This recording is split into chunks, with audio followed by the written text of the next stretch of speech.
Imagina esto. Eres una joven novia llamada Margot 18 inviernos. Mayor de edad a ojos de tu aldea de pie en el umbral bajo de una cabaña de piedra en el otoño de 1347. Los juncos bajo tus pies desnudos crujen al cruzar el umbral, brotan el hinojo y la menta que alguien esparció para perfumar el suelo. Y sus notas verdes y punzantes se liberan bajo tus talones. La luz temblorosa de las velas se arrastra por las vigas ahumadas y titila sobre el rostro curtido de Henrik cuando entra. Él tiene casi el doble de tu edad. Elegido por tu padre porque ofreció 3 cerdos. Un tiro de arado decente y media. Acre de cebada junto al seto. En tu pecho cuelga un cordón de cuero con un pequeño talismán. Un recuerdo de tu madre. Un amuleto. O quizás solo el consuelo de algo familiar contra tu piel. Tus dedos lo buscan sin pensar. Fuera. Las voces se espesan. Los amigos, con el calor de la cerveza, aporrean cucharas de madera contra el borde de un caldero, marcando un ritmo burdo y jubiloso que hace las veces de bendición. Alguien entona un fragmento de copla picaresca y otros responden con risas que se cuelan por las paredes de barro y entramado como humo. Nadie se va todavía.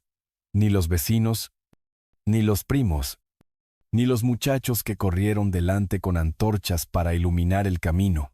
Están esperando, como manda la costumbre. La prueba de que lo sellado con palabras y cerveza se ha sellado también con cuerpos. En este mundo, el lecho nupcial no es un santuario, sino un libro mayor público. Y la comunidad es su testigo. Te ciñes la camisa de lana de tu madre no nueva. Solo nueva para ti. Ella la remendó esta semana. Ordenó las costuras donde los años habían afinado el tejido y la ató a la cintura con una trenza estrecha de lana sin teñir. La llevó ella una vez. Antes la llevó su madre. Es una prenda que pertenece más al rito que a una sola persona. Esta noche sustituye a todas las mujeres que han estado donde tú estás. Justo dentro de una puerta. A medio camino entre la habitación y el alcance de las expectativas ajenas, nadie finge que esto sea romance. Es aritmética. Tu padre sopesó lo que podía desprenderse frente a lo que esperaba asegurar un techo más fuerte, cuando los vientos de invierno empujen la cabaña. Grano para la siembra, una mano suficiente en el arado para cerrar el surco antes del anochecer. Tu madre sopesó otra cosa, el margen finísimo por el que sobreviven las hijas. La aldea lo sopesa todo. ¿Quién heredará? ¿Quién deberá el diezmo y la talla? ¿Quién pondrá las manos para espigar la franja de cebada cuando espese la espiga? La ceremonia que más importaba ya. Tuvo lugar el acostamiento. Los invitados os pastorearon a Henrik y a ti puerta adentro entre chanzas y palmadas. Un carnaval de instrucciones donde las mujeres te susurraban chistes y los hombres golpeaban el hombro de Henrik como si lo enviaran a un combate. En algunas parroquias habrían desnudado a la pareja y la habrían metido en la cama con gravedad fingida. Un rito que convertía la privacidad en chanza colectiva. En la tuya. Corrieron la cortina del lecho de cuerdas y se apostaron cárcel amable al otro lado. La estancia declara por sí sola lo poco que significa la privacidad. Una cama con cuerda cruje junto al hogar. Debajo se desliza un jergón para niños o parientes. Una cuna guarda. Aunque no hay criatura aún. Tazas de barro se apelotonan en un estante junto a un crucifijo hecho de 2 varillas afeitadas atadas con bramante. En el hogar, una olla de potaje de cebada, forrado con pieles de cebolla. Se mantiene caliente para los veladores que comerán de nuevo antes de tambalearse a casa. Un gato azota el aire con la cola junto a la puerta, decidiendo si la bulla compensa arriesgarse por la mantequera. Nada aquí te pertenece del todo salvo el silencio dentro de tu pecho. Las manos de Henrik son ásperas de faena y cuidadosas, hechas más a las riendas y al pico que a la ceremonia. Huele a lana, a cuero húmedo, y a ese humo que nunca abandona a quien vive en una sola estancia con el fuego en el centro. Cuando levanta el borde de la cortina, los chascarrillos de fuera suben, luego amainan, como viento que quiere ser tormenta y se agota en ráfagas. Pronuncia tu nombre en voz baja, como probando si le cabe en la boca. Respondes. Porque responder es lo que la noche espera de ti. Digamos que tú y yo no estamos aquí para fisgonear lo que pertenece solo a dos personas. Estamos para oír el relato mayor que respira bajo la puerta, el relato que convierte este instante privado en asunto público. En el mundo de Margot, la intimidad atañe a todos porque el linaje atañe a todos. ¿Quién hereda una franja de arado? ¿Quién debe servicio a un señor? ¿Quién contará en el próximo reparto? Una boda no se termina con la comilona, se completa con la consumación, porque la ley y la costumbre dicen que sólo entonces puede pasar la tierra sin tacha de padre a hijo. Por eso los vecinos velan, y hacen como que al oír algo, cualquier sonido, han sido testigos de lo necesario, para que cuadren las cuentas de este pequeño mundo. Esto ya lo sabes, porque te lo dijeron las mayores. Te hablaron de las risas y las canciones, y de cómo volver el rostro para que nadie vea miedo, y lo llame testarudez. Te hablaron del lienzo extendido bajo la colcha, y de cómo alguna tía, prima o entrometida, encontrará excusa para echarle un vistazo, no porque sea cruel aunque podría serlo, sino porque su certeza evita que la aldea se deshilache en disputas. También te dijeron los trucos que las mujeres guardan para las noches, en que la certeza se convierte en trampa como un dedo pinchado puede manchar el lino, como la sangre de gallina. Si hay que llegar a eso, seca demasiado oscura si no se corta con agua. Se hagan o no estas cosas. Lo que importa es la verdad. Tras los susurros que las esposas jóvenes viven dentro de una puerta hecha con los ojos de los demás. Fíjate también en el calendario que te roza los hombros. Rozará más en lo que viene. Las estaciones de la iglesia se trenzan con la vida corriente, diciendo qué puede hacerse. Y cuando esta noche no es víspera de fiesta, ni domingo, ni el centro de una estación de ayuno. El cura asintió en el pórtico y bendijo la unión con la gravedad practicada de quien ha trazado la cruz sobre demasiadas parejas para contarlas, y aún así sentiste el peso de su mirada, como si tasara no solo tu promesa de obediencia, sino la futura conducta de tu matrimonio. En un lugar donde la confesión convierte la cama en un libro de cuentas y la doctrina mide el deseo por pecados evitados más que por bondades ofrecidas, incluso el consentimiento se vuelve cálculo. Aprenderás ese cálculo de memoria, retrocede un paso más, y el propio año proyecta una sombra más larga sobre la puerta.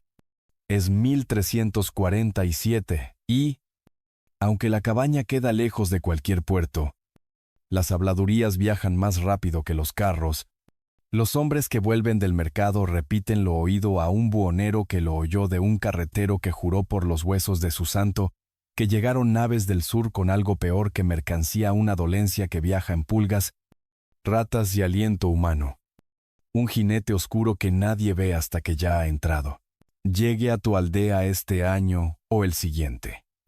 El rumor afila los nervios.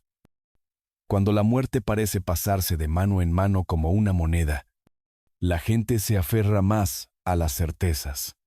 Los bebés deben ser legítimos, los herederos, contados, los lechos, atestiguados.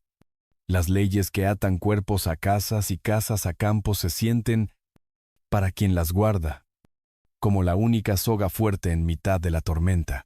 Escucha de nuevo los sonidos, una cuchara contra el hierro, una voz de mujer bajada a regaño y luego a risa, el roce del cuero en el umbral cuando algún vecino cambia de pie y musita que se irá a casa en cuanto quede finiquitado el asunto. La estancia responde con su propia pequeña orquesta, el lametazo de la llama, el inquieto de un gato, el suspiro nervioso de una bisagra cuando el viento olisquea la puerta. Esto no es una historia de amor, no aún. Quizá nunca como las historias quieren que el amor sea.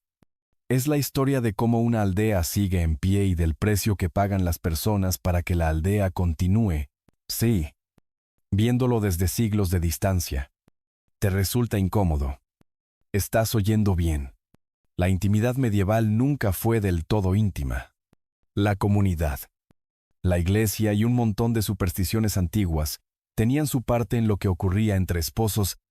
Ese es el paisaje que cruzaremos en esta serie, no para fisgonear, sino para entender cómo el miedo, la doctrina y la supervivencia se trenzaron en reglas capaces de hacer temblar a un oyente moderno. Si te fascina el andamiaje oculto de la vida común, si quieres más de estas historias sin barniz, piensa en dar like y suscribirte. Y cuéntanos desde dónde nos escuchas. Siempre me asombra que podamos reunirnos alrededor del mismo fuego de curiosidad desde lugares tan distantes. De vuelta en la cabaña. La respiración de Margot se calma. La voz de Henrik es baja, casi formal, como si entendiera que están completando un contrato más antiguo que ambos.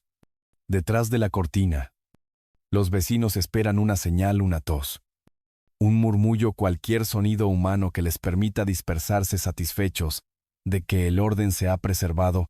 Cuando por fin se alejen por el camino, dejarán atrás una estancia que huele a lana mojada y a humo, una cama convertida en libro mayor, dos vidas recién uncidas al arnés de las expectativas comunes. La llama vacila, se afiema. Afuera, el tambor de cuchara se apaga hasta algún que otro golpe, y luego nada. Y ahora, en el primer silencio limpio de la noche, avanza el relato mayor, el que dice que el dormitorio, en este siglo, es un campo de batalla de reglas, terrores, ternuras y resistencia, y que nada de lo que ocurre allí es del todo privado. A la luz del día la cabaña parece más pequeña, como si la noche le hubiera prestado un poco de grandeza y la mañana se lo quitara. Margot se ata el cabello con una tira de lino. Saborea el humo en la lengua y se entrega a las tareas que asientan las manos a avivar las brasas. Poner la olla. Enjuagar las tazas de barro con agua que tiene un deje metálico de los aros del tonel. Así empieza la aritmética. No con un trueno del cura, sino con faenas menudas y una cuenta discreta llevada en susurro. El calendario vive ya en su cabeza como un segundo libro mayor, no solo siembra y cosecha, no solo mercados y fiestas de santos, sino el libro íntimo de las noches permitidas y prohibidas. La Iglesia enseñó que incluso dentro del matrimonio el deseo debía moverse con freno. Las voces antiguas marcaron el tono, y sus sentencias siguieron resonando en los púlpitos parroquiales siglos después. Una frase severa, atribuida a Jerónimo, ronda el catecismo: un marido que ama a su esposa con demasiada vehemencia corre el riesgo de cruzar una línea, confundir el fin sobrio del sacramento con el calor indómito del apetito. En torno a sentencias, así se endurece una ética. El matrimonio es honroso. Sí, pero el deseo debe ir con brida, orientado a la procreación y al deber mutuo, no a la indulgencia. El placer, cuando pasa a ser la causa y no el acompañamiento, despierta sospecha. Los penitenciales y los sermones convierten esas sospechas en agenda. Hay días en que la pareja casada debe abstenerse por obediencia los domingos, las vísperas de las grandes fiestas, las largas calles de Adviento y Cuaresma, las témporas y rogativas, vigilias, ayunos y momentos dedicados al duelo o la acción de gracias. Súmense los estados del cuerpo que la costumbre tiene por vedados: menstruación, embarazo, la cuarentena tras el parto, los meses de lactancia. A este montón, algunos confesores añaden los miércoles y los viernes como ayunos corrientes, y los sábados en honor de la Virgen. Nada de esto se talla de modo uniforme. En toda Europa la costumbre es un edredón de retazos, pero la impresión que deja en una casa como la de Margot es la misma. La lista es larga. Los escolásticos del siglo XIII intentaron ordenar estas corrientes, levantándose los días de lícito y ilícito, natural y contra naturam. Su lengua viaja lejos y llega a la charla parroquial despojada de las disputas que la engendraron. Lo que alcanza a una joven esposa es fácil de memorizar. Hay una postura matrimonial tenida por propia, reflejo del orden imaginado de la creación: el hombre arriba, La mujer abajo, rostro con rostro. Lo que invierte esa jerarquía se arriesga al peligro, no porque el cuerpo proteste, dicen, sino porque lo hace el cosmos. Solicitar actos que apartan la boca del pan y de la oración, o buscar novedades por sí mismas, cae bajo palabras más duras aún. Es el catecismo de los límites, y nadie recita la lista en voz alta al alcance de los niños. Pero todos la saben. La confesión se encarga de que la lista no solo se sepa, sino que se cuente. Las preguntas del sacerdote no son, a su juicio, curiosidad malsana. Son herramientas precisas para localizar la falta como un médico palpa un morado. Guardaste los ayunos, honraste los días santos, buscaste un deleite más allá de lo que conviene, pusiste en riesgo un alma por instigar lo que no debía instigarse. El confesionario o en estos años, el rincón oscuro de una nave, o el resguardo de un seto donde el cura escucha en voz baja, se vuelve el lugar donde la cama se traduce en números morales. La penitencia llega en cuentas y pan. En limosnas y velas una aritmética menuda para cuadrar balances. Para Margot, ese entramado elevado se vuelve concreto en el compás de la semana. El lunes friega la mesa con arena y ceniza, y cuelga el lino en el seto. El martes remienda un desgarrón del dobladillo de la camisa, corta cuadros de una toalla deshilachada para trapos de cocina, y escucha el cotilleo de las gallinas. El miércoles encaja una ramita de romero en una grieta del muro, porque su madre hacía lo mismo, y porque el aroma da a la estancia un orden que no tiene. Aquí es donde la teoría cruza su umbral. Un miércoles de Cuaresma la mano de Enric puede posarse en su hombro al pasar junto a la artesa del pan. Dos personas buenas negocian de pronto entre una estación que la Iglesia llama contención santa y un cansancio de marido que también es una reclamación. La disputa, si la hay, será breve y callada. Pero el sorbo de culpa, ya sea por rehusar o por consentir, se queda, eso es, en la práctica. La doctrina un empujón que convierte un instante sencillo en suma moral. Nada de esto es uniforme. Y conviene ser justos. Ninguna parroquia es igual a la de al lado. Unos curas predican con dureza y exigen contabilidad. Otros, templados por el duelo que entierran cada semana, aconsejan misericordia y la bondad ordinaria de los esposos. Algunas casas sostienen las normas como escudo contra el caos si obedecemos. Quizá Dios perdone nuestro establo. Otras las guardan como una valla que a veces se salta sin alardes. En las tabernas, los hombres se burlan de las rigideces clericales. En los hornos, las mujeres se burlan de los hombres que presumen. Incluso las vidas de santos conservan excepciones tiernas esposas que pactan con el cielo la seguridad de los hijos. Maridos que aprenden mansedumbre tras la desgracia. La doctrina es una red. La humanidad es lo que a veces le abre agujeros. Aún así, las prohibiciones moldean los días. Adviento. 4 semanas mustias sosteniendo una vela al invierno. Cuaresma. 40 de una pena enjuta. Vísperas que caen como piedras súbitas en el arroyo, si apilamos las reglas a rajatabla. El número de noches sancionadas se encoge hasta un puñado pobre docenas. Quizá dentro de un año ya lleno de abstinencias e incertidumbres. No es ley en todas partes, pero influye en todas y en las estancias pequeñas. La influencia se siente como ley. Se habla de ello como del tiempo, no como algo que cambiar, sino como algo para lo que hay que vestirse. Margot aprende a vestirse para ello. Lleva un calendario invisible en la misma cabeza, que recuerda cuánta cebada queda en el saco, y qué vecino debe un favor. No piensa en categorías como concupiscencia y causas finales. Piensa en velas. Si ha prometido llevar un cirio a la iglesia la noche del sábado, marca el sábado como velada quieta. Si el lactante de al lado tose toda la noche, añade una oración.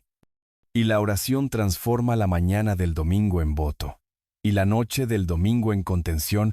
Cuando le llegan las reglas, anuda un retal en el poste de la cama, no porque nadie lo mande, sino porque las costumbres de mujeres dejan marcas privadas igual que los pastores dejan mojones en el páramo. Y Enric no es una caricatura de apetito. También guarda ayunos. Oye sermones. Busca en el pórtico el gesto del cura que le devuelva la calma tras la confesión. Algunas noches llega molido y agradece una regla que disculpa su cansancio. Otras resiente al intruso invisible del hogar ese calendario que alza primero la mirada de su esposa hacia el crucifijo, y solo después vuelve a él. Sus pactos raras veces se dicen. La vida casera es lengua tácita. La mano que se extiende, y luego se retira. El asentimiento que significa otra vez. La bondad de subir la manta cuando el viento arrea. Entre doctrina y deseo practican una gramática de señales que les permite seguir siendo decentes el uno con el otro. Es fácil. Siglos después. Imaginar solo opresión. La hay de sobra, pero también existe la firmeza que las normas proporcionan a los asustados en un año tembloroso por rumores de peste. La continencia puede sentirse como un trato con el cielo. Renunciaremos a lo querido a cambio de amparo. Que ese trato se cumpla es otra cuestión. Lo que importa aquí es que las reglas no son entradas arcanas en un libro de teología. Son el aire de la cabaña. Les dicen a dos personas cómo entrar en la noche sin asustarse el uno al otro ni a sí mismos, antes de que caiga el sol. Margot deja apartado el pan de mañana para que leve bajo un paño, y recorta una vela para que arda pareja. Oye, lejana, la campana de la iglesia contar la hora recordatorios de bronce grave de que alguien, en alguna parte, guarda el tiempo por todos. En ese tañido escucha las voces trenzadas que rigen su vida privada, el eco severo de antiguos autores que previenen contra la tiranía del placer. La charla práctica de vecinos que prefieren el orden al rumor, los consejos más quedos de mujeres que abren huecos de misericordia dentro de prohibiciones vastas. Cuando se cierra la cortina y el gato se enrosca en coma tibia. La cabaña no es un tribunal. Es solo una estancia donde dos personas, con más fe que certeza, intentan acompasar la respiración a un calendario que no eligieron. Esta es la hora en que comienza el otro plan de estudios del pueblo, el que no está escrito en vidas de santos ni en disputas de escolares, sino en la charla baja de manos que saben lo que hacen los cuerpos y lo que les hace el miedo. En esa charla, el cuerpo es un paisaje de equilibrios. Los letrados escriben de humores caliente y frío, húmedo y seco que se mueven por las venas, como las estaciones por los campos. Una persona bien templada es un verano suave. Demasiado calor. Y la cólera chamusca la lengua hasta el genio pronto. Demasiado frío. Y la melancolía engrasa cada pensamiento. Las mujeres no han visto los libros latinos, pero tienen el meollo en los huesos. Hablan de caldos que enfrían y especias que calientan. De cómo el hierro de una olla sabe distinto cuando el cuerpo lo pide. De cómo un baño demasiado caliente pinta las mejillas de rojo y pone el corazón huidizo. El equilibrio sostiene la casa y mantiene erguido el cuerpo. Los textos doctos insisten también con error, aunque con la confianza de la tinta y del sello en que el cuerpo femenino sería una versión del masculino vuelto hacia adentro, con órganos anidados donde en el varón cuelgan como herramientas. Esa idea, repetida y bordada durante siglos, se vuelve hábito mental lo exterior como modelo, y lo interior como su sombra. Se mueve por proverbio y ejemplo, por la memoria de quien sangró demasiado el invierno pasado, y quien recuperó fuerzas con sopa de ortigas. La sangre es el tema que la estancia ronda como gatos alrededor de un cuenco, cautos y atentos. La sangre mensual. Ha aprendido Margot. Es a la vez ordinaria y ominosa. Viejos cuentos se le pegan como abrojos. Agria el vino, oxida el hierro, riza las vides tiernas. Quita el filo a los cuchillos. Las frases de Plinio vagan los siglos hasta llegar como rumor parroquial que la menstruante no amase el pan de fiesta, que no se acerque a la tina de tintes, que no pase junto a la colmena antes del amanecer. Las mujeres llegan una a una, como gansos que descienden al mismo recodo del río sin necesidad de llamarse. Primero la madre de Margot, luego una vecina con un cesto de mimbre, después una tía que es la tía de todos. Se acomodan en el banco bajo la ventanilla por donde la luz invernal se raspa como leche aguada. El pan leva bajo un paño y una caldera musita en su gancho, trapos de lino hervidos, secados en los setos, usados y enjuagados de nuevo, almohadillas de lana cosidas a bandas, musgo de turbera recogido en un lugar particular del páramo, porque ese parche, por razones que ningún hombre necesita saber, cumple mejor. Hay una manera de lavarse en ríos de invierno sin entumecer los dedos más allá de lo útil. Hay una manera de prender la falda al ceñidor para salvar lo peor del barro cuando hay que correr a la letrina con aguanieve, cuando los ciclos fallan demasiado flojos, demasiado fuertes, demasiado demorados los remedios, llegan del armario y del campo. Milenrama para animar un cuerpo remiso, manzanilla para calmar el retortijón, hoja de frambueso para asentar. Si una fiebre cabalga con el sangrado, la savia casca un huevo en una copa para leerla clara. Una pequeña adivinanza que consuela aunque no convenza a nadie. Los hombres creen que es magia, las mujeres saben que es atención, aún así siguen. Porque el miedo al embarazo sin disposición, o tras un parto reciente, es miedo a la muerte con otro nombre. Junto a las plantas caminan los amuletos. Una lasca de ámbar templada en la mano y ceñida al pecho para que el embarazo no se resbale. Una cinta estrecha anudada 3 veces y desatada en plegaria en el umbral. Un disco fino de azabache al cuello de una criatura para desviar la mirada dañina. Una partera prende verbena sobre el lecho y dice un salmo. Una tía susurra el nombre de Santa Margarita sobre un vientre que se endurece y afloja como marea. De ahí brota un catálogo de hierros que magullará generaciones suposiciones sobre el deseo, sobre lo que una mujer debe sentir o no para concebir, sobre el sentido de su sangre. Nada de esa teoría alta entra en esta cabaña como teoría. Entra como el modo cauto en que una partera pregunta, como la manera en que una prima toma el pulso a Margot con el dorso de la mano y escucha el retardo entre la respiración y la respuesta. La medicina del pueblo es conversacional. La medicina letrada que se filtra por los paquetitos de buhoneros y las fanfarronadas latinas de doctores de ciudad trae sus propias explicaciones para las miserias de las mujeres. Una es tan vieja como falsa el útero errante. Imaginado inquieto, capaz de trepar hacia corazón o garganta, estrangulando aliento y juicio si no se le atrae a su sitio. Los médicos ordenan sahumerios fragantes abajo y hedores en la nariz, callado de olores para bajarlo. En las cabañas, la regla es más simple: mantener caliente a la asustada, darle caldo, sentar a otra mujer tan cerca que haga de pared entre ella y el pánico. El útero no deambula, pero el miedo sí. Y puede arrearse, porque los sabios han mal medido los cuerpos de las mujeres. Malleen también su capacidad de consentir. En ciertos juzgados prende una noción perversa que la concepción requiere placer de la mujer y que, por tanto, el embarazo tras una agresión la condena no solo a gestar sino a la culpa. Las mujeres de la cabaña saben que eso es crueldad disfrazada de lógica. Han visto la pena anidar en una muchacha como una piedra y aún así crecerle el vientre. Sostienen un rosario en una mano y una hierba en la otra. No como rivales, sino como sogas atadas a orillas opuestas del mismo río. Es el riesgo más que la teoría lo que cincela las decisiones de la cabaña. Un hijo puede costar la vida de la madre. Parir es trabajo al borde del despeñadero.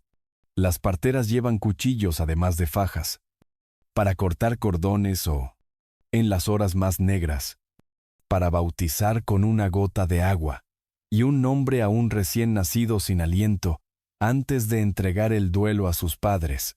Llevan también historias de partos que se deslizaron al mundo como focas, y de otros que se encallaron con una tosudez que parecía malicia hasta que giraron los hombros del bebé.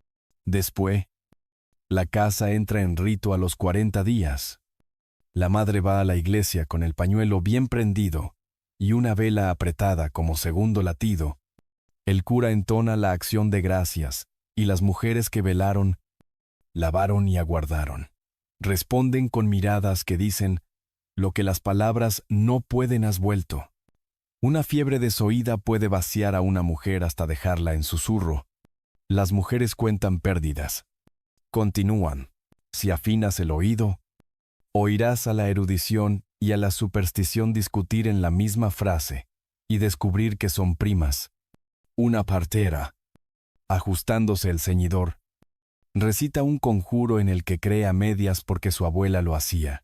Luego toma el pulso a una mujer en dolores con dedos que han aprendido a escuchar lo que los médicos llaman signos, y ella llama a verdad. Alguien hojea un lichbook heredado de un tío que sirvió en la enfermería de un monasterio, y sigue con reverencia una inicial iluminada.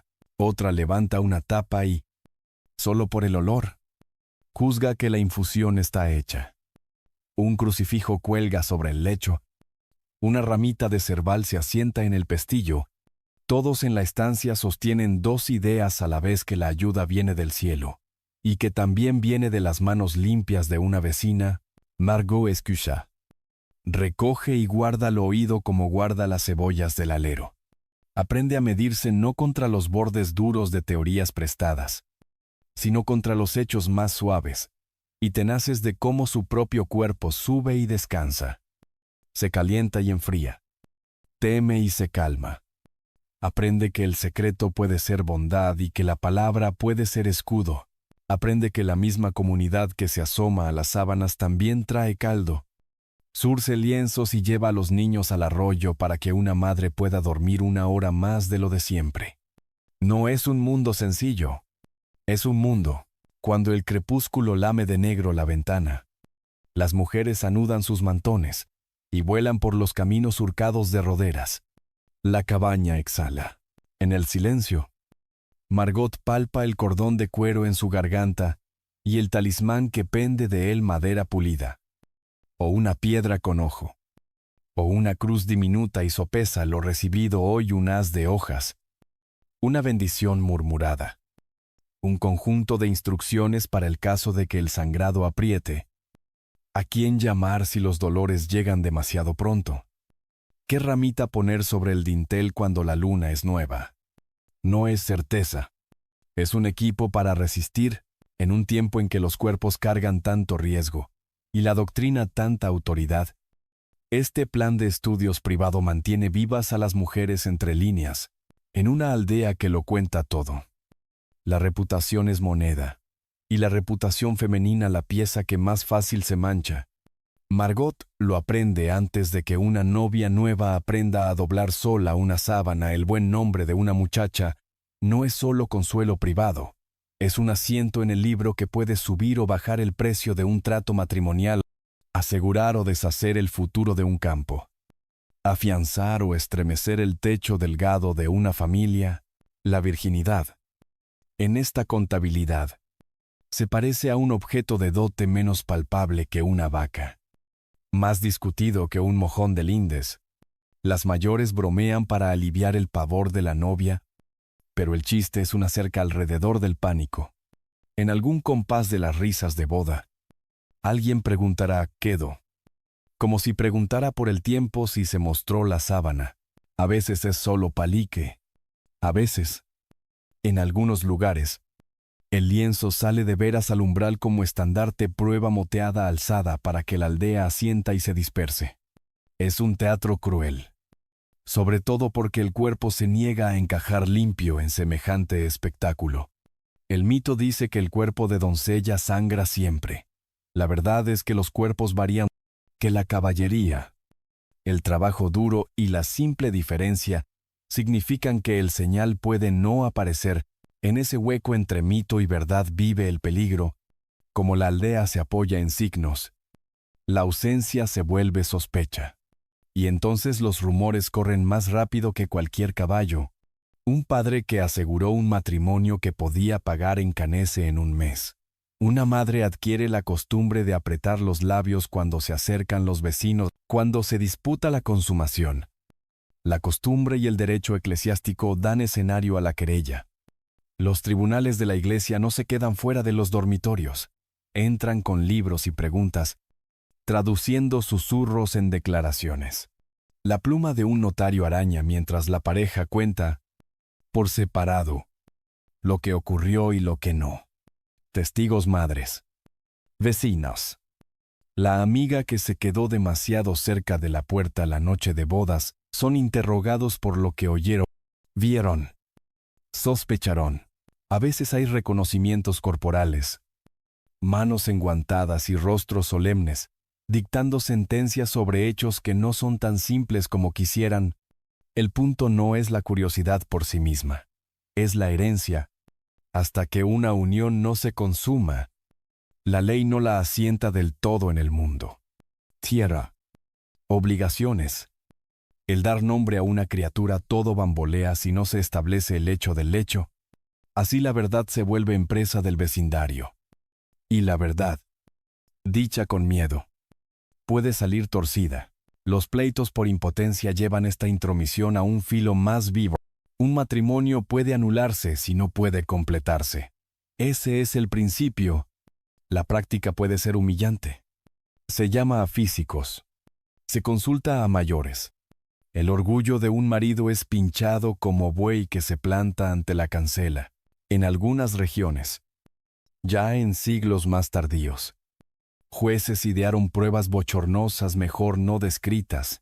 Aquí, en los días de Margot, basta con que los cuerpos se tasen como herramientas defectuosas y que los futuros se equilibren en testimonios que nadie debería verse forzado a dar.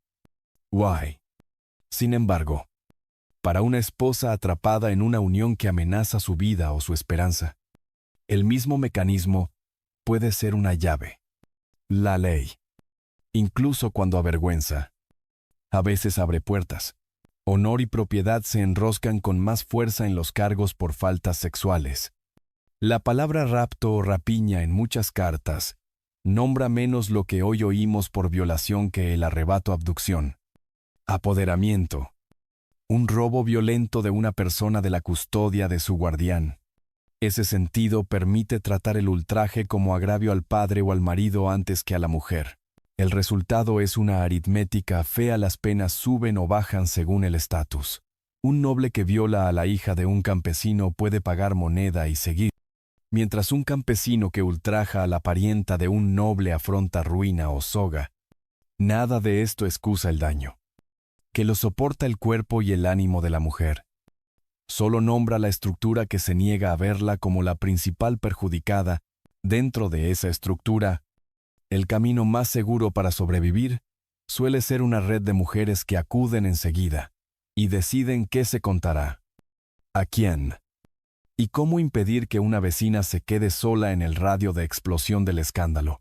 La ley del adulterio traza la línea con todavía más desigualdad. A los esposos no se los mide con la misma vara. En muchas villas, la esposa que rompe la fe se arriesga a castigos que buscan abrazar en público la vergüenza cabeza rapada. Paseo en camisa. Multas por encima del alcance de la familia. Encierro tras una puerta, hasta que el marido decida cuánta misericordia puede permitirse. Los hombres, medidos contra otro guión, pueden vagar entre mujeres solteras, criadas o prostitutas reguladas, sin sufrir el mismo trueno cívico siempre que no invadan el derecho de otro varón. No es que ningún marido responda jamás por su traición, es que la balanza está cargada desde el principio, donde la Iglesia truena con más fuerza sobre las esposas. Why? Sin embargo, las mismas ciudades que fruncen el ceño oficialmente ante la carne de alquiler optan a menudo por la regulación antes que por la fantasía. En ciertos barrios los burdeles están licenciados, grabados, supervisados por oficiales que fingen acorralar el vicio por la seguridad común. Las mujeres de esas casas deben llevar prendas señaladas o colores que hagan legible su oficio de un vistazo. Viven bajo toques de queda e inspección. una visibilidad regimentada que ahorra a las calles respetables la ansiedad de no saber. Es hipocresía y política trenzadas condenar con una mano, cobrar con la otra. Para algunas, el burdel es último abrigo tras la ruina. Para otras, trampa con libro de caja. En cualquier caso, el arreglo dice más de los nervios de la ciudad que de su misericordia. Las comunidades guardan también sus propios tribunales broncos en los caminos. Cuando la vida privada insultaba las normas públicas, alardes sexuales, cuernos aireados con descaro. Una casa patas arriba, los vecinos podían montar una charivari, ollas y sartenes aporreándose en escarnio. Caretas y animales fingidos. Un burro montado al revés para el hombre fallido. Un trono de escoba para la esposa a quien el cotilleo acusaba de mandar al marido. El ruido es medio broma, medio amenaza. Dice, oímos, juzgamos, podemos hacer tus noches más ruidosas de lo que soportas. En algunos sitios lo llaman Eskimington, en otros de otra manera. El caso es vigilar sin magistrado, castigo con música que hiela la sangre. Es el mismo tambor que llevó a Margot hasta su lecho en la noche de bodas, vuelto de bendición a burla según la historia que la aldea quiera contar de ti. No todos los veredictos corren hacia la crueldad. La misma costumbre que pasea a una mujer puede a veces cobijarla. Cuando un marido agravia a una esposa de modos que la ley no quiere ver, la aldea puede preferir un equilibrio más callado, un tío que le habla al marido en el corral, con los pulgares enganchados en el cinto, un cura que elige un sermón del libro de Tobías y mira a un banco concreto mientras predica, una vecina que procura faena a una mujer para que esconda unas monedas en el dobladillo de la falda. La misericordia prospera en los márgenes, aunque el espectáculo desfile por mitad de la calle, como el honor es público. El testimonio se vuelve oficio. Hay gente, toda aldea la tiene, que atestigua profesionalmente. Es decir, con ansia, estuvieron junto a la puerta, vieron la sábana, oyeron un grito, juran que la pareja durmió separada una semana, juran que la esposa habla demasiado suelta con el molinero. Algunos son maliciosos, otros creen custodiar el orden, otros llenan la tarde de importancia. Sus lenguas pueden mover la linde de un campo, pueden redibujar el futuro de una casa con una frase que empieza en certeza y termina en invención. Contra esas lenguas, las mujeres levantan contramedidas la visita oportuna que interrumpe, el silencio cuidadoso, el detalle piadoso soltado en un umbral que desvía el chisme como buen tejado desvía la lluvia. Bajo el estrépito público, la iglesia sigue pesando y sellando uniones. Las anulaciones por parentesco oculto con sanguinidad descubierta, después pueden deshacer matrimonios que desde la calle parecían recios. Los padrinazgos y sus linajes complican lo permitido. El parentesco espiritual puede enredar un casamiento tanto como la sangre. Una pareja puede hallarse ante un juez que explica que lo atado debe soltarse porque la abuela de alguien sostuvo a otro alguien sobre una pila. Se siente como acertijo con pena. Pero importa por las mismas razones tediosas por las que todo importa aquí: propiedad, herencia, legitimidad, el derecho a nombrar a un hijo y que valga. Si todo esto suena a mapa de cepos, también es retrato de la importancia que las comunidades pequeñas asignan a líneas previsibles: quién pertenece a quién, quién debe qué, quién puede pisar dónde, donde el poder se siente precario, las reglas echan espinas, donde la vida es breve y la enfermedad cercana, el control migra al dormitorio, porque no hay otro sitio donde plantarlo. Sobrevive el amor aquí a menudo. Totsudamente, muchas parejas llevan su vida con una ternura que las mantiene a salvo del apetito vecinal por el teatro. Se hacen expertas en privacidad ordinaria, la mano callada, la boca cerrada. Las faenas compartidas que señalan una casa en paz. Pero para otras, el hueco entre norma y rumor es donde una vida puede partirse. La fanfarronada de un hombre en la taberna vuelve a su esposa como citación a la vergüenza. La risa de una mujer en la puerta equivocada se vuelve relato que se ensancha con cada repetición. Una noche de invierno escoja el lector. Cualquiera la aldea se recoge temprano bajo una piel de frío capaz de cortar, en la cabaña de Margot, la cortina córrida, el fuego ahogado, el gato respirando suave como fuelle. En el camino, unos pasos raspan y se detienen. Dos hombres conversan. Bajo. Y siguen. No ha pasado nada. Y sin embargo, toda la sensación de que la casa ha sido medida desde fuera y hallada correcta por ahora. Eso es lo contrario de la intimidad. Es vigilancia disfrazada de vecindad. Margot ya se despierta escuchando los pequeños sonidos de su casa, el crujido de la cama de cuerdas, el suspiro del escaño, la ceniza que se asienta, y entiende que en este mundo un futuro puede decidirse, por lo que extraños creen haber oído tras una puerta. Mañana traerá pan. Faenas. Tiempo. El próximo año. Cementera. Quizá una cuna. Entre esas cosas sólidas, corre el alambre fino y brillante de la reputación. Písalo con cuidado y zumba. Tócalo a lo loco y muerde. La represión nunca vence del todo. Levanta andamios de norma y vergüenza. Y la gente hace que les crezcan enredaderas. En las calles de una villa rica, un juglar recita un fableau, esos cuentos franceses, vivos y traviesos, donde esposas astutas burlan a maridos torpes, donde curas tropiezan con sus votos, donde las cortinas del lecho esconden chistes tanto como cuerpos, todos ríen demasiado alto, como ríen los que se reconocen. Estos versos no derriban la doctrina. Funcionan como válvula de escape, admitiendo que el deseo no se deja gobernar por libros de cuentas sin pelea. Lejos, en la sala alta de un castillo, una dama pasa las hojas de un romance y considera otra ficción el credo del amor cortés, que depura el amor en la distancia, lo perfecciona en el anhelo, lo ennoblece con sufrimiento.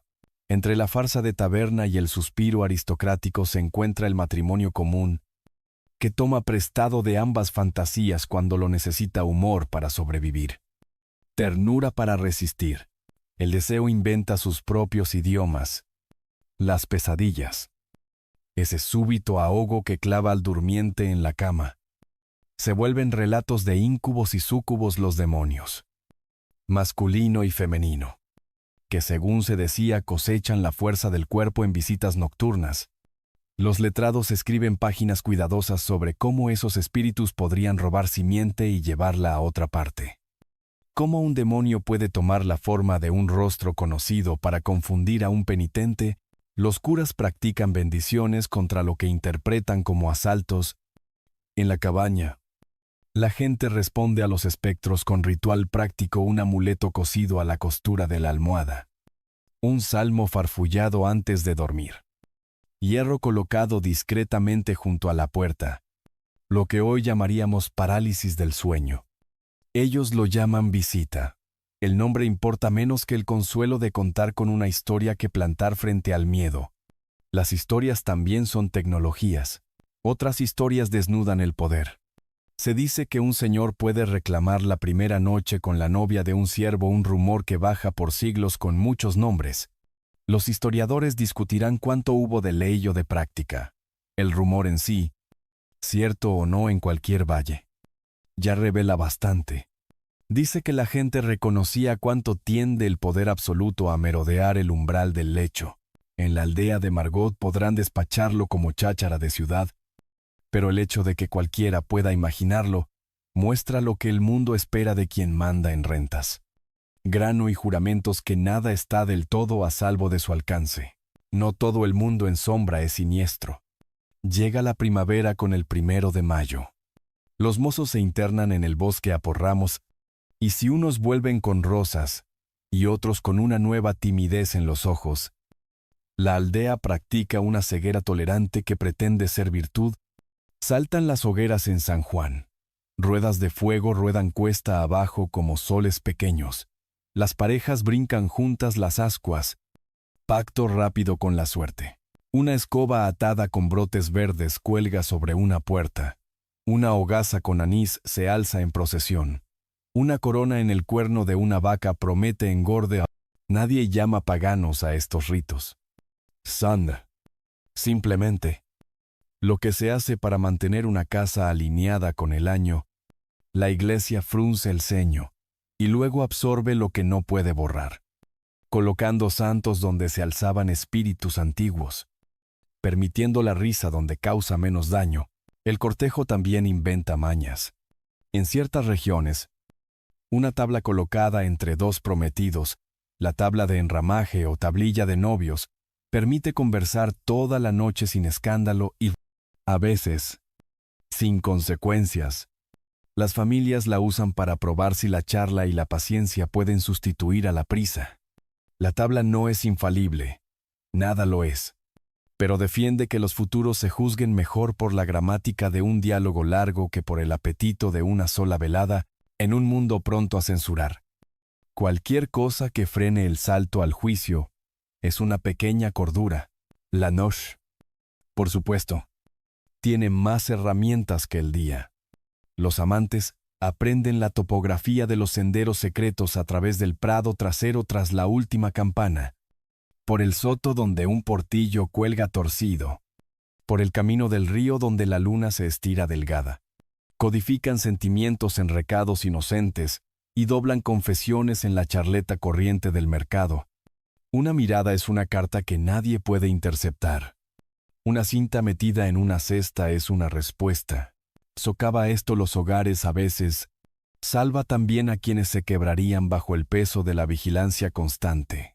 A veces, eso también, no hay que alabar la traición para admitir cómo las civilizaciones ásperas la fabrican y cómo la ternura, aún ilícita, puede ser un modo de impedir que el alma se entumezca del todo. Tras el tambor público del reproche, hay una contracultura de cuidado más queda. Parteras que se niegan a propagar chismes sobre una chica que llegó pálida con una pregunta que no podía formular. Un cura de mirada cansada que trata las confesiones no como trampas, sino como ocasiones para decir sed suaves, tened paciencia, la regla existe por amor, no contra eo, y fija una penitencia leve. Un gremio de mujeres llamen las comadres, primas, madrinas circula consejos que empiezan no con el pecado, sino con la seguridad guarda moneda en el dobladillo. Sabe qué vecina es de fiar. Mantén la cuerda de la tranca recogida en noches en que el camino suena mal. Las redes hacen lo que los estatutos no se atreven a intentar. Los astrólogos ganan su pan en mesas nobles. Encorvados sobre efemérides para declarar noches propicias a la concepción, un varón bajo esta luna. Una niña sensata bajo aquella estrella. En las cabañas, mirar el cielo es más sencillo. Se siembra por la luna, porque así lo hacía la madre.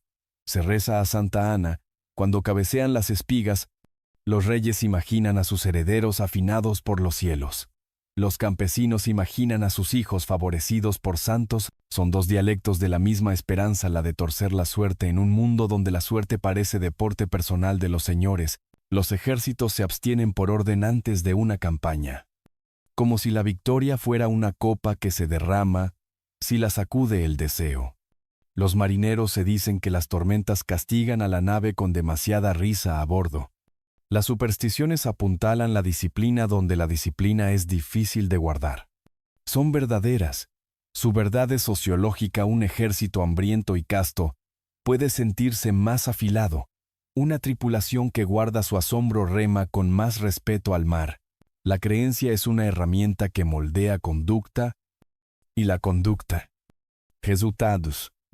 En esos bucles se mueven culturas enteras. Y Margot pasan los años y abren cauces más amables en su rostro. Planta romero junto a la puerta no porque ahuyente brujas con certeza, sino porque su olor dice hogar cuando vuelve del arroyo con la falda empapada hasta la rodilla. Atranca la puerta ciertas noches como declaración de que la seguridad puede elegirse.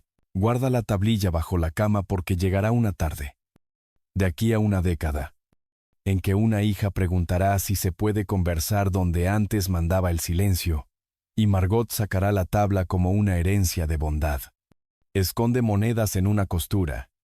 Convence a Henrik de reír más alto en la charivari cuando cae sobre un vecino, para que su risa cubra, cuanto pueda, su negativa a sumarse a la crueldad.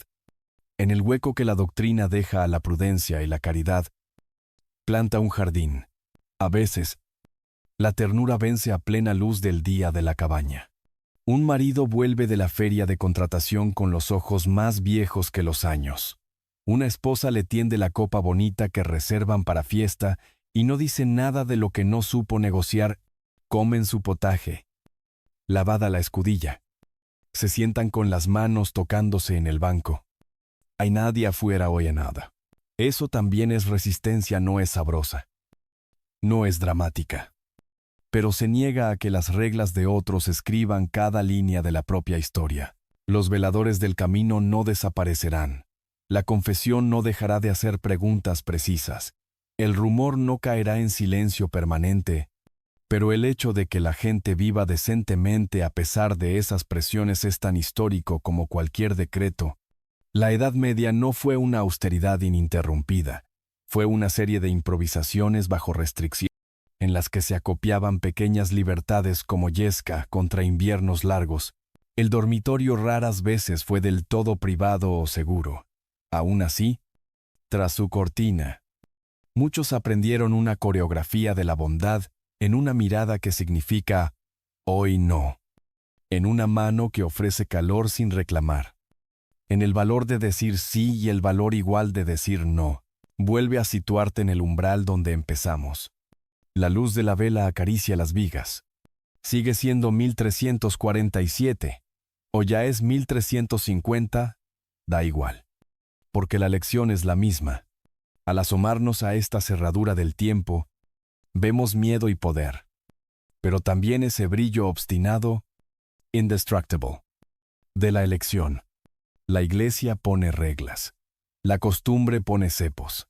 La pobreza levanta el escenario. El chisme provee el coro. Aún así, los actores improvisan, caminan por sus tablones estrechos y se sostienen sin caer agarrándose, con fiereza, el uno al otro. Si este viaje por la estancia medieval te ha inquietado, bien, debe hacerlo. Pero deja que afine también tu oído para las estancias presentes que conoces, donde las normas se visten de virtud, donde la vigilancia se llama cuidado, donde la gente aún negocia deseo y seguridad bajo ojos atentos. Pregunta qué costumbres de hoy son sabiduría, cuáles son miedo con disfraz, y dónde está esperando la misericordia para ser devuelta a través del umbral. Solo entonces termina el pasado su labor en nosotros no como espectáculo, sino como espejo que invita a mejores elecciones en las habitaciones que llamamos nuestras.